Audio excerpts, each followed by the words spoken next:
Hi guys, welcome to my channel on SSC Mathematics from Zero to Guru. Today, in this video, I'm going to explain how you can perform basic compression on number base, subtraction in particular.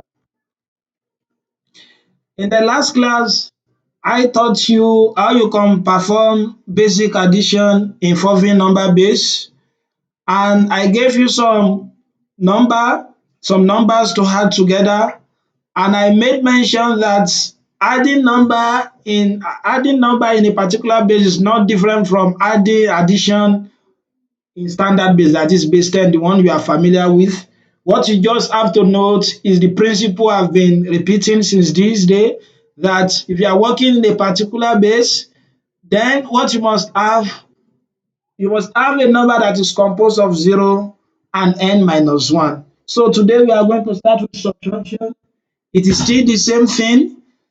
For example, suppose when you were in primary school, you were given this kind of these two numbers to subtract 34 minus 7. Don't forget, since this number has no base, so then we know that it is in base what? It is in base 10. So then 4 minus 7, it is impossible. What you are going to say is you borrow 1 from here, and if you borrow 1 here, you said it is 14. How did you know it is 14? How do we know that? So it means the one we borrowed took an effect. The effect of that one is 10. So which is translating to the base we are working with. You understand now? Since we are working in base 10, the one we are going to borrow will be 10. If you are working in base 5, if you borrow a number, the number will be 5. If you are working in base 2, the one you borrow will not be 10, but what? But 2. So that's why we have 7 here. So, and you have 2 here, 2 minus 1, you have 1 here. So likewise, we are going to extend similar thing to number in base 2 and base 6. For example, if you have this number, simplify 11101 base 2 minus 11 base 2. So don't forget, you arrange it like you used to do in your normal subtraction. But what you have to have in mind is we are working in base what? In base 2. And what we must have, the number we must obtain in base 2, it must compose of number between 0 and h, between 0 and 1. And if we want to borrow 1 from other side, what you have to do is to what? Is to make sure that the one you borrow is to make sure that it has an effect of 2. So the effect will not be 10 since you are working in base 2.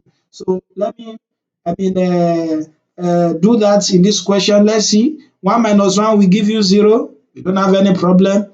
Is 0 minus 1, you know it is impossible, like you used to say, and you borrow 1 here.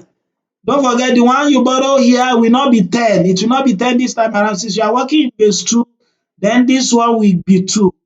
You understand now? So if you are working in base 5, the one you borrow will be what? Will be 5. So if you are working in base 3, the one you borrow will be 3. So that's why I have 2 here. 2 minus 1 will give me 1. You can see it's simple. Then I have 0 left here. 1, 1. Très bien. Okay, now let us proceed.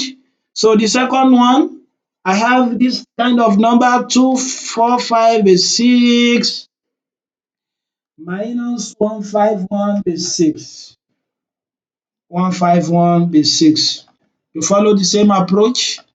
So the difference, what you have to note is you are working now in base 6, and the number you must have here must compose of number between what? Between 0 and 5. If you have 6 or number greater than 6, you have to convert it. Likewise, you want to borrow 1. The one you must borrow here must not be 6. It must not be 2. But it must have an effect of what? Of 6, since you are borrowing 6. Okay, now let us experiment that. 5 minus 4. 5 minus 1 will give me 4. 4 minus 5 is impossible. You say you borrow 1. The one you borrow will not be 10. Don't say 14 because you are working in base 6. This one you borrow we have an effect of what? So we have an effect of 6 since you are working in base 6. If you are working in base 3, the one you borrow will have an effect of what? Of 3. So 6 plus 4 here will give me 10. 10 minus 5 will give me 5. Then you have 2 left here.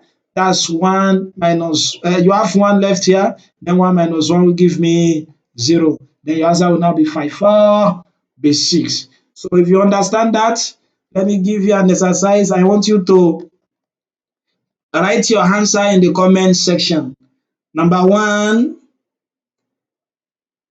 if T and E represent 10 and 11 respectively, simplify. Number 1, I have TEE base 12 plus 7E5 base 12. The second one, 7E5 base 12 minus EE12. So please don't forget to click on the subscribe button and go to your past question and solve questions that are related with this. If you enjoyed this video, please don't forget to like, subscribe and invite your colleagues. So far so good, so memorable. Thank you.